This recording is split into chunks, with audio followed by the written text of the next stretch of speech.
Mask है भाई बिस्मिल्लाह बिस्मिल्लाह। इसके लिए 24 का इसको तनख्वाह मिल रही है। व्हाट्सएप कॉल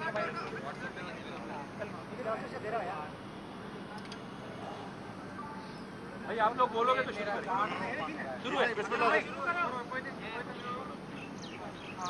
बिस्मिल्लाहिर्रहमानिर्रहीम।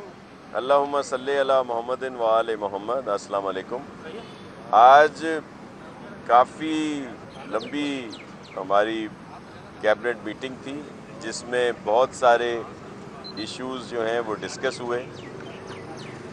कई तो आपके पास वैसे ही इंफॉर्मेशन पहुंचती रही, टिकर्स आपके चलते रहे, और ख़ास तौर पर जो कोविड के लिए हमने एक कानून साजी की, उस जो अप्रूव हुआ, जो बेहतरी के लिए कि जो टेस्टिंग सर्विस है उसको मज़ीद बढ़ाया जाए और उसके लिए कुछ इंसेंटिव्स भी दिए जाएं, क्योंकि जो लोग डेली वेजर हैं या डेली कमा रहे हैं या कहीं काम कर रहे हैं वो टेस्ट नहीं करवा रहे और अवॉइड कर रहे हैं कि टेस्ट करवाने से, तो उनके लिए इंसेंटिव्स ये दिया गया है हमारी इस गवर्नमेंट की तरफ से कि अगर किसी का जो दिहाड़ीदार है या जो काम कर रहा है कहीं पे, अगर उसका पॉजिटिव आता है तो उसको आइसोलेशन के लिए भी इंतज़ाम किया जाएगा, और फिर उसकी फैमिली के लिए, क्योंकि वो ब्रेड अर्नर है, कमाने वाला है और कमा कर खाने और खिलाने वाला है, तो उसको सिंध गवर्नमेंट एक देगी ऑनरिया या जो भी उसका एक मुकर्रर किया गया है, और इसको हम मुख्तलिफ़ तरीके से सब तक ये बात पहुंचाएंगे और ये पूरे सूबे के लिए है ताकि टेस्ट किए जाएं और लोग उसमें अवॉइड ना करें किसी भी तरह टेस्ट करवाने से। और भी जो पहले ऑर्डिनेंस था, फिर जिस पे कानून साजी हुई, वो भी सब चीज़ें उसमें मौजूद हैं जो जो बेहतरी के लिए थी उसमें।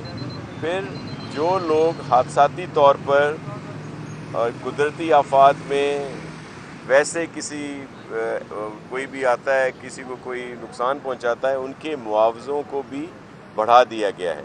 खुदा न खास्ता किसी की जान जाती है तो उसको भी, और अगर कोई ज़ख्मी हो रहा है होता है तो उसके लिए भी। फिर मुख्तलिफ़ चीज़ें आई और ये भी अब राइज़ किया गया सिंध कैबिनेट को फॉरेस्ट डिपार्टमेंट की तरफ से कि जो कोस्टल एरिया है वहाँ पे मैंग्रोव्स की जो वहाँ पे लगाए गए हैं वो 2 पॉइंट कुछ बिलियन हैं, और जिनको जाकर देखा भी जा सकता है और इंटरनेशनली तौर पर उनको रिकग्नाइज़ किया गया है, और बहुत कम पैसों में लगाए हैं। पाकिस्तान पीपल्स पार्टी की गवर्नमेंट जब आई है यहाँ पे तब से इनको शुरू किया गया था, जो भी कोस्टल एरिया है।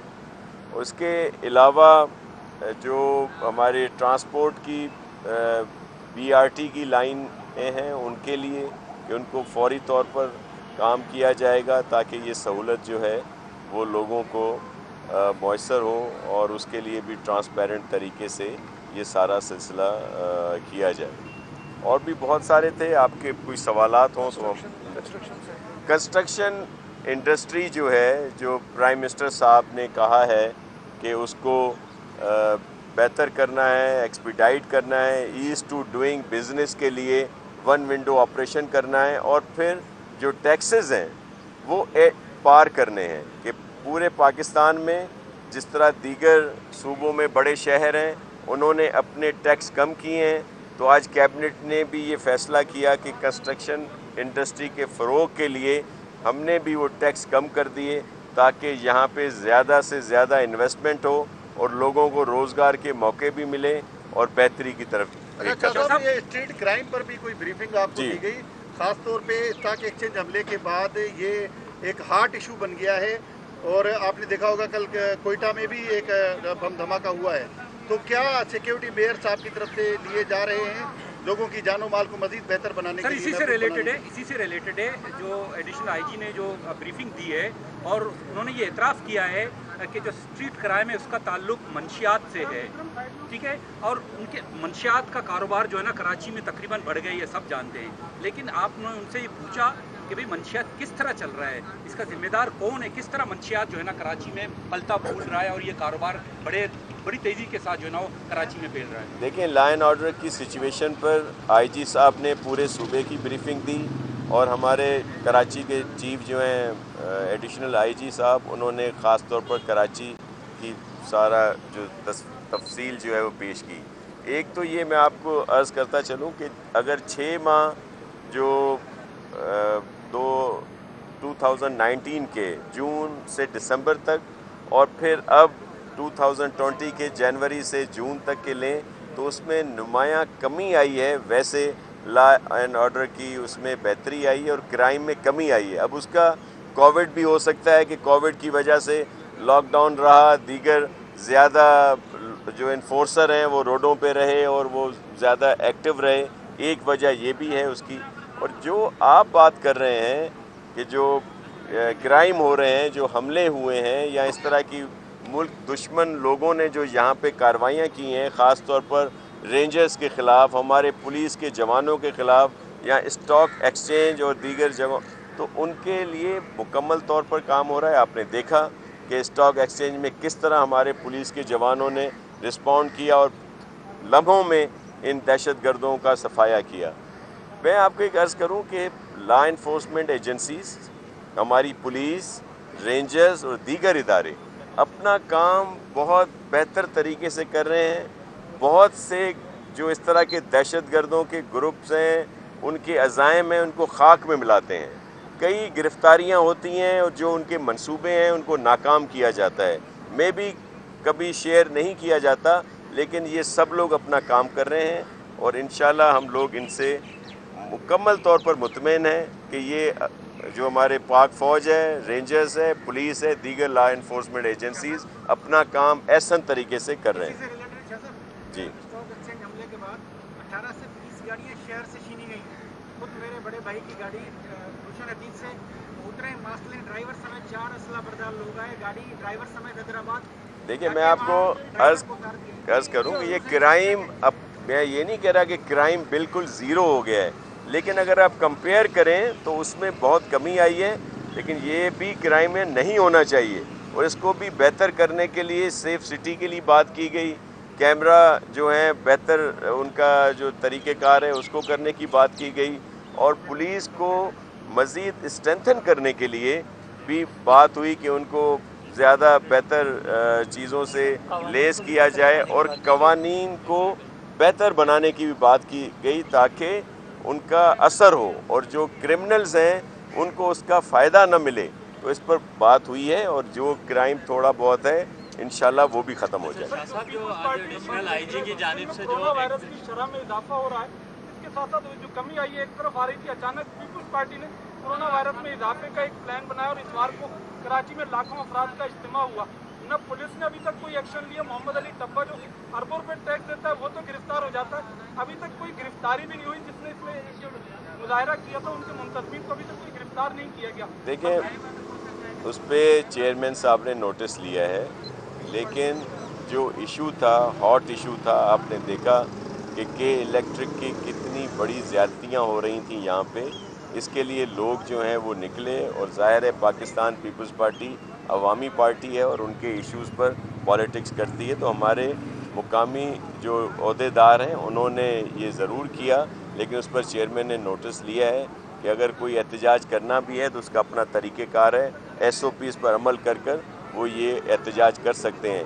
लेकिन इशू ऐसे थे, आपने देखा कि इस वक्त फेडरल गवर्नमेंट की नाअहली की वजह से न सिर्फ के इलेक्ट्रिक, हेस्को, सेपको, बल्कि पूरे मुल्क में जहाँ भी ये वापडा या इलेक्ट्रिक के जो भी जिनके भी नाम आप कह लें, लेस्को कह लें, पेप्सको कह लें, सबकी कारकर्दगी आपके सामने है। और फिर उसमें ख़ुद एडमिट किया है उन्होंने कि वो वहाँ पे सही तरीके से न फर्नेस ऑयल दे रहे हैं, जहाँ गैस देनी है वो पहुँचा रहे हैं, या और जो भी चीज़ें हैं इसमें भी इन फेडरल गवर्नमेंट की नाअहली है। और ख़ास तौर पर अगर के इलेक्ट्रिक की बात की जाए तो के इलेक्ट्रिक ने इंपोर्ट करने के लिए इजाज़त मांगी थी जो इन्हें नहीं दी गई। न सिर्फ के इलेक्ट्रिक बल्कि दीगर जो OMCs हैं उनको भी फेडरल गवर्नमेंट ने उस वक्त इंपोर्ट करने की इजाज़त नहीं दी और अब उन पर कोई एक्शन भी नहीं लिया जाता। तो इसी वजह से आपने देखा कि चेयरमैन बिलावल साहब ने भी बात की और हमारी पार्टी इस पर हमेशा खुलकर बात करती है। एडिशनल आईजी साहब ने जो है वो अपनी ब्रीफिंग में कहा कि 24,000 से ज़ायद जो है स्ट्रीट क्राइम के वाक़यात हुए, लेकिन 2% जो है वो उसमें रिपोर्ट हुए हैं जिन्होंने एफआईआर वगैरह दर्ज करवाई। आप क्या समझते हैं कि ये कहाँ पे कोताही है? क्या लोगों का एतमाद नहीं है जो आते नहीं है पुलिस स्टेशन आकर दर्ज नहीं? देखिए आप साहब, वो शिकारपुर में भी अमन अमान के हवाले से यही बात है कि 20 से ज़ायद कोई बता रहे हैं कि लोग अगवा हुए हैं, तो सिंध असेंबली में इस हवाले से करारदाद भी जमा हुई है, तो क्या कहेंगे कि मजमूई तौर पर सूबे में अमन अमान ख़राब हो रहा है, अपोजिशन इस पर एहतियाज कर रही है, करारदादें और तहरीकें जमा करा रही है असेंबली में? देखिए, मैं आपको अर्ज़ करूं कि पुलिस और सब लोग अपना काम कर रहे हैं। ये जो अभी इन्होंने बात की, ये मेरे ख्याल में गलत बात कर रहे हैं। ऐसा कोई बात नहीं है कि 24,000 हुए और सिर्फ 2% कोई रिपोर्ट हुआ, ऐसा नहीं है। ये ज़रूर बात हुई है कि अगर कोई मोबाइल स्नैचिंग होती है तो प्रॉपर तरीके से सब लोग उसकी रिपोर्ट नहीं करते, लेकिन कोई इतना बड़े अदाद शुमार का फ़र्क नहीं है। शिकारपुर की जो आपने बात की और दीगर जो आपने बात की है, उसमें बिल्कुल उस पर नोटिस लिया गया। पहले भी सीएम साहब ने आईजी साहब से कहा था और वहाँ के जो आरपीओ हैं उन्हें भी कहा था, तो उस पर बिल्कुल पूरी सिंध में जहाँ भी इस तरह की बात होगी वहाँ पे एक्शन भी लिया जाएगा और इनको कहा है कि ज़्यादा बेहतर तरीके से परफॉर्म करें। शाह साहब अल्लाह अल्लाह करके शहर की सड़कों पे जो है वो पैच वर्क का काम कराया था सिंध हुकूमत ने। हालिया बारिशों में वो तमाम तर जितना पैच वर्क सड़कों पर हुआ था वो गड्ढे पड़ चुके हैं, खासतौर पर औरंगी टाउन का बहुत बुरा हाल है, तो आप उनको दोबारा पैच वर्क कराएंगे सड़कों का? देखिए, पैच वर्क जो थे एमरजेंसी के उसमें कराए गए थे ताकि वो भी बारिशों में हुई थी उसके बाद, तो कहीं पे ये शिकायत आई है आप बता रहे हैं, लेकिन ये नहीं है कि जहाँ भी काम हुआ है सारा ही उखड़ गया है, ऐसा नहीं है। एक दो जगह पे ज़रूर हुआ है।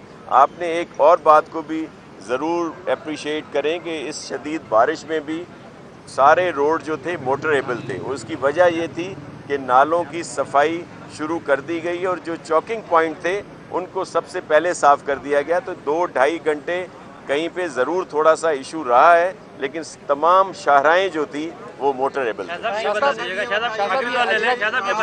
मास के बाद जो है ये अजरक वाली नंबर प्लेटें अब आ रही, ये क्या सिम कार्ड खेलने जा रही है बस पार्टी दोबारा? ऐसा नहीं है जी। नए नंबर प्लेट जो है इन पर कितनी लागत आएगी और क्या ये तमाम तर गाड़ियाँ जो पुरानी गाड़ियाँ उनके भी नंबर प्लेट तब्दील होंगे? और इसमें ऐसा क्या है जो सिक्योरिटी के हवाले से बताया जा रहा है? ये देखें, उसमें एक मुकम्मल तौर पर मैकेनाइज्ड और जो एडवांस तरीके का उसमें सिस्टम जो है वो मौजूद है, लेकिन अभी उसकी कोई अप्रूवल आज नहीं हुआ। उसके लिए मज़ीद एक कमेटी बना दी गई है कि उसके बाद उसको अप्रूव किया जाएगा। लेकिन एक और भी मैं आपको अर्ज़ करूं कि इससे सिंध गवर्नमेंट को, महकमा एक्साइज़ को बहुत ज़्यादा फ़ायदा होगा, क्योंकि इसकी जो लागत इस पे आएगी उससे कहीं ज़्यादा जो है उनका रेवेन्यू आएगा और ये एक अच्छी चीज़ है। जो अच्छी चीज़ की तरफ जाया जाए, लेकिन मैं इस पे ज़रूर आपको मे बी उसके लिए मुकम्मल तौर पर ब्रीफिंग नहीं हुई तो मैं एक्साइज़ मिनिस्टर साहब से कहेंगे कि प्रॉपर तरीके से आपको ब्रीफ करें ताकि आपको